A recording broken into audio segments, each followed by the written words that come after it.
मी काय बोलणार नाही, पण एवढंच सांगेन पुण्यामध्ये दरवर्षी कवयित्रींचा पावसाच्या कविता म्हणून आम्ही काय करतो आणि एक वर्ष तर मी त्यांच्या कविता सुद्धा प्रकाशित केल्या. पण मला लक्षात आलं की पाऊस हा माणसाच्या जीवनामध्ये विशेषतः कवींच्या, लेखकांच्या, पर्यावरण प्रेमींच्या हा अतिशय महत्वाचा असतो. तेव्हा त्याला पावसावर काय काय सुचेल ते आपण काय सांगू शकत नाही. पण प्रत्येकाचा पाऊस वेगवेगळा असतो. मी कविता वाचून दाखवल्यावर मी सांगितलं त्याबद्दल. पावसाची कविता आहे एका शिक्षिकेने लिहिलेली आहे, पण ती कशी सुचली ते नंतर सांगेल. कवितेचं नाव आहे तिचा पाऊस. बाहेर चालू होतं अखंड धारालू, ढगांची आलापी अन सरींची रागदाय, आत मनही तसंच ओलेत धुंद. वापरणारा चहा, एखादं आवडतं संगीत बंद बंद, हातात वही होती निबंधाची. मला आवडणारा पाऊस, वाचत होते पानोपानी टपटपणारा पाऊस, आणि सराटपणे उडवत होते लाल शाईचे पक्षी जागोजागी. तिच्या निबंधना मात्र निशब्द झाले. तिचा पावसाळा खूप आवडतो, तिला पावसाळा खूप आवडतो. ती म्हणते, मॅडम परवा खूप पाऊस होता, गुडघाभर पाणी होतं, गल्ली होती चिडीचूप, पुराचे भय होतं. मी मात्र आनंदाने वेडीपिशी झाले. पाऊस पडल्या मनात मोर वेडे नाचत होते. तो आज घरीच होता, माझ्यासाठी सणच होता. किती दिवसांनी डोळे भरून बातमी पाहिला होता. गळामिठी घालून किती वेळ बसले होते. जाड राठ हात त्याचे गालावरून फिरले होते. माझा खेळ, माझी वही, माझी छानशी चित्र त्यानं पाहिलं पहिल्यांदाच सार. गोड सांगितली छानशी, नाकी पुसलं वाहणार, डोळ्यात लख चालणं, आनंदाचा पूर मनात, मन झालं उडू उडू बापाच्या सहवासात. माझ्या डोळ्यासमोर उभा तिच्या हातात बापाचा चेहरा. पावसामुळे काम बंद आणि फोपटात ती गेली. डोळ्यात भरलेला आभार, दारिद्र्य नशिबी. पुढ्यात त्या चहाचं गडूळ पाणी झालं आणि मनात झाली ढकलू. वाटलं बापासाठी कोसळणाऱ्या त्याने हलकच निघून जावं. त्याच्या डोळ्यातलं आभाळ निरभ्र व्हावं आणि बापाच्या मायेचा निखळणारा पाऊस तिच्यावर मात्र कोसळतच राहावा हवे. तर ही कविता ज्या शिक्षिका सुचली त्या सुचली, पण शिक्षिका असताना माझा पाऊस म्हणून निबंध द्यायला सांगितला होता आणि एका मुलीने तो निबंध दिलेला होता की मला पाऊस आवडतो. पावसामध्ये पाणी भरपूर झालं की माझ्या वडील, त्यामुळे वडील कामाला जाऊ शकत नव्हते, आई कामाला जाऊ शकत, म्हणून वडिलांचा सहवास होता. मी एवढंच सांगितलं की माझ्या शाळेत बरीच मुलं जी येतात ती विशेषतः शाळेत शिकायला येतच नाही. ती फक्त त्या आई वडिलांना असं वाटतं की शाळेत आम्ही आता निघालो दोघे कामावर आणि शाळेमध्ये आल्यानंतर सुरक्षितता हा प्रश्न अजून सुद्धा मोठ्या प्रमाणात आहे. तुम्ही विठ्ठलरामजी शिंदेचं पुस्तक वाचू शकतो. त्यांची बहीण जानाक काय म्हणून तिने शाळा तिला शिकता आलं नाही, म्हणजे ती शिकली बऱ्यापैकी, पण तिचा संसार सगळा उजाड झाला. भावानी शिकवलं तिला, मग ती मुलांना शिकवायची आणि मग अशी मुलं गोळा करून आणायची. तेव्हा तिने ती लिहून ठेवलं होतं की माझ्या शाळेत कोणी मुलं येतच नव्हतं, पण मुलं यायला सुरुवात झाली करतात असं, तर ती जाऊन आणायची मुलांना. त्या आईवडिलांच्या लक्षात आलं, अरे आपण कामावर जातो, ही बरी आयडिया आहे आपली, शाळेमध्ये मुलं सुरक्षित राहतात. आणि हीच परिस्थिती अजून आहे. एवढंच मला म्हणून पावसाची गाडी आपण जे म्हणतो त्याला वेगवेगळे अतिशय बदल आहे आणि पाऊस हा वेगवेगळ्या दृष्टीने सुद्धा महत्वाचा आहे. आजचा कार्यक्रम अतिशय सुंदर होईल, त्याबद्दल आम्हाला घातले विशेषतः लियाकत शेख यांच्या सगळ्यांनी टाळ्या वाजवल्या. कारण एक अतिशय निगर्मी व्यक्तिमत्व, सर्वांना आपलंच व्यक्तिमत्व. म्हणजे मध्यंतरी मला एक फोन आला होता, त्या आता परवा होत्या पहिल्या मी आलेल्या होत्या त्या थोडक्यात, त्यांना इथे भाजलेलं वगैरे आहे, पण त्याचा आवाज किती गोड आहे विशेषतः. तर मला फोन आला, मी म्हणलं तुम्हाला लियाकत शेख यांच्याकडे जावा तुम्ही, आणि त्या त्यांना अतिशय खुश झाल्या. तेव्हा अशी माणसं सातारमध्ये आहेत की आपलं भाग्य असं पण म्हटलं पाहिजे. त्यांना त्यांच्या या सगळ्या ॲक्टिव्हिटीमध्ये मी यश देतो. आम्ही सर्वजण त्यांच्या पाठीशी आहोत. त्याचा जो ग्रुप आहे सगळा माय बीट स्टुडिओ या ग्रुपच्या पाठीशी आहोत. आपला पुण्यामध्ये कार्यक्रम व्हावा अशी मी इच्छा करतो. यावर्षी आपल्याला मदत करेल नक्कीच आहे. अशा कार्यक्रमाला प्रमुख पाहुण्या डॉक्टर मृणालिनी कोळेकर आहेत. त्यांचे मी विशेष आभार मानतो. त्याचं कौतुक मला एवढं वाटतं की त्यांनी सगळं तुमच्या त्या कार्यक्रमात वेळेला मी ऐकलं ते. पण मी बघतो त्यात रेग्युलर चालू असते सकाळी 10 किलोमीटर 20 किलोमीटर मला माहीत नाही. पण त्यांनी ते सगळं म्हणजे मला ते स्वतःपुरतं नाही जपलं, ग्रुप जपलं. मला त्यासाठी शांत वाटतं. तुमचं सळसळतं मी त्या दिवशी एखाद्या सगळं बघितलं, मला चांगलं वाटतं की असं पाहिजे. नुसतं स्वतःपुरतं नाही पाहिजे, आपल्याबरोबर मित्रमैत्रिणींना सुद्धा आपण आनंदामध्ये सहभागी करून घेतो असं वाटतं. आज बुलढाणा अर्बन पतसंस्थेचे 5 जिल्ह्याचे प्रमुख पुणे, सातारा, सांगली, कोल्हापूर, मनोज देशमुख या ठिकाणी आहेत. त्याचबरोबर सर्व सरकारी संस्थांना मदत करणारे सुनील सावळे या ठिकाणी आहेत. या तिघांचं मी या ठिकाणी स्वागत करतो आणि माझं प्राथमिक संबोधन जय करतो.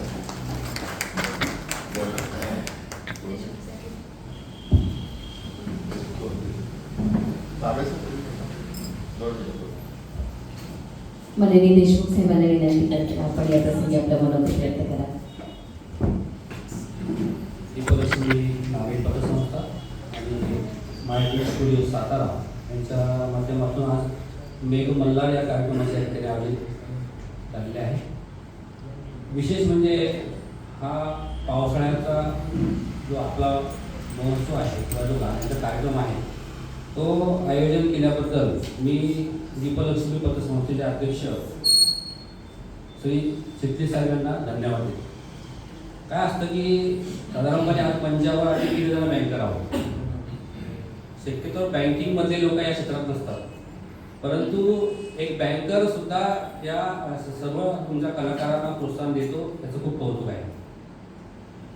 मागच्याच महिन्यामध्ये या ठिकाणी औरंगाबादचे त्यांचे मित्र आणि माझे साडू यांचे पुस्तक प्रकाशन या ठिकाणी संपन्न झालं.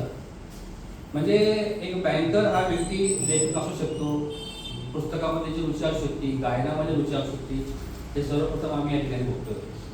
तर आजच्या या कार्यक्रमानिमित्त आलेल्या सर्व गायकांना मी बुलढाणा अर्बन परिवाराच्या वतीने खूप शुभेच्छा देतो आणि आजचा कार्यक्रम निश्चित चांगला होईल अशी मी सर्वांना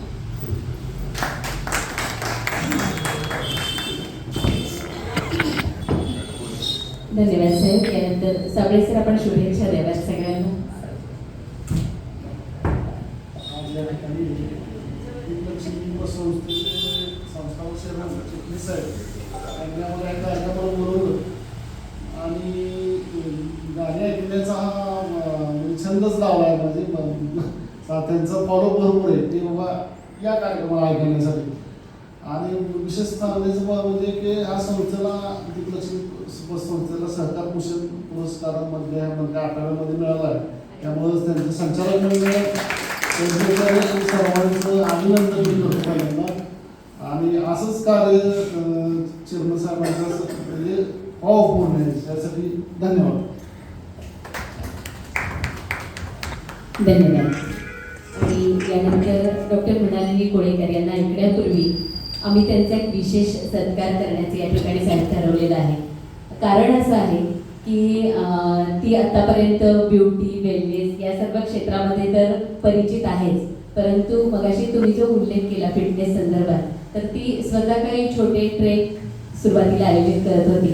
आता कळसूबाई शिखर तिने 8 महिलांसोबत गाठलेला आहे आणि त्या वेगवेगळ्या वयोगटातल्या होत्या. म्हणजे 7 वर्षाच्या 17 वर्षाच्या मुलीपासून ते 40च्या पुढच्या महिलेपर्यंत सर्वांना यांनी हे शिखर पार केलेलं आहे. आणि त्यामुळं आम्हाला खरंच मृणालिनी तू आमची मैत्रीण असल्याचा आणि आमच्या सर्व टीमच्या वतीनं माय बीट स्टुडिओच्या वतीनं आम्ही तुझा सत्कार करू इच्छितो. तर त्याला मंजिरी वनिता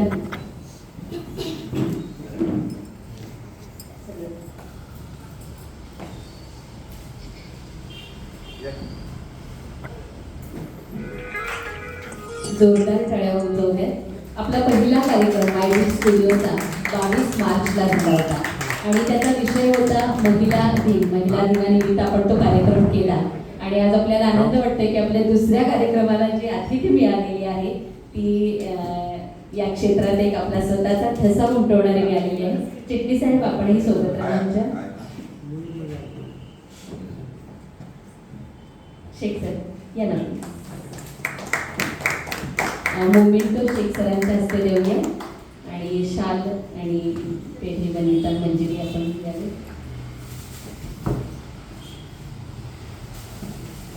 तू अशीच अनेक शिखर पादाक्रांत कर अशी आमच्या तुला शुभेच्छा आहेत आणि कलाप्रेमी तू आहेसच, त्यामुळे आजच्या कार्यक्रमात उपस्थिती तुझी आमच्या खूप विशेष आहे.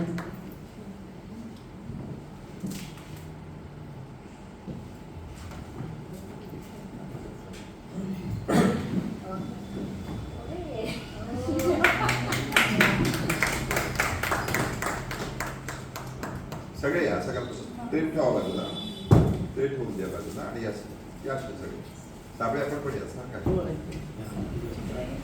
आणि मी आहे. थँक्यू. तुला थोडंसं बोलण्याची प्रसंगी विनंती करते.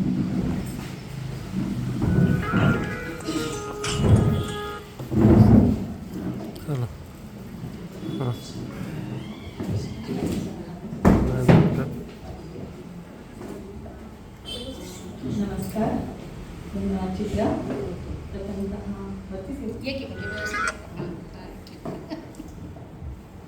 या कशा तिकडे या. अजून करतो. 5 मिनिटं.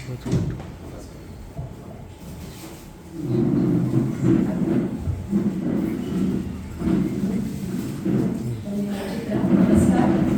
प्रथमतः दीपलक्ष्मी नागरी कथा संस्था आणि मायबीट स्टुडिओ आयोजित हा काही संगीताचा सुमधुर कार्यक्रम इथे योजला आहे. मेघमल्हार पावसाच्या सरी आल्यानंतरचा, त्यातील सगळ्या गायक कलाकारांना मनापासून शुभेच्छा.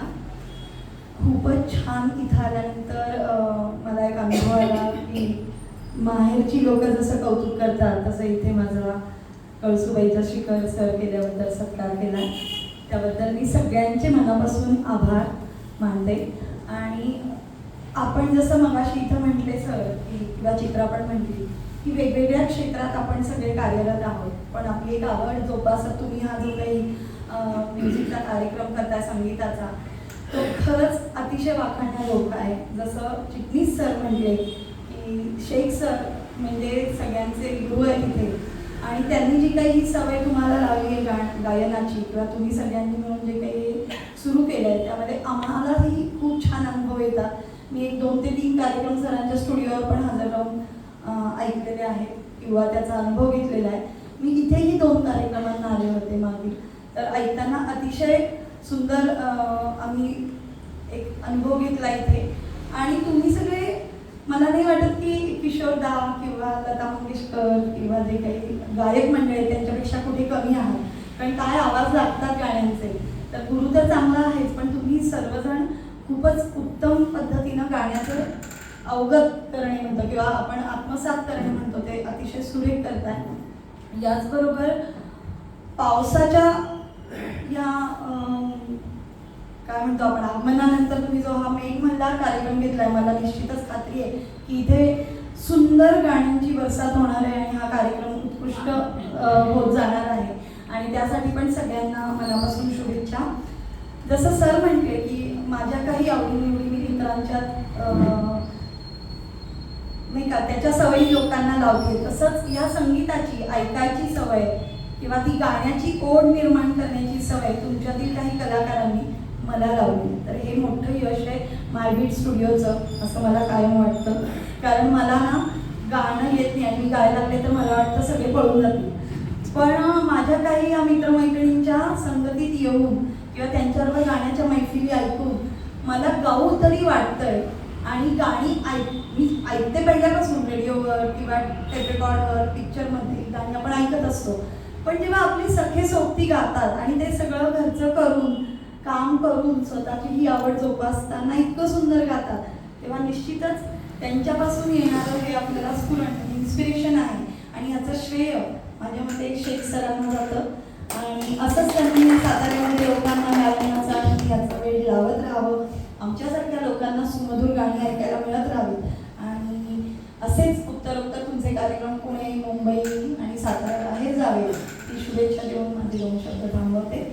इथे मला बोलवल्याबद्दल सगळ्यांचे मनापासून आभार. धन्यवाद.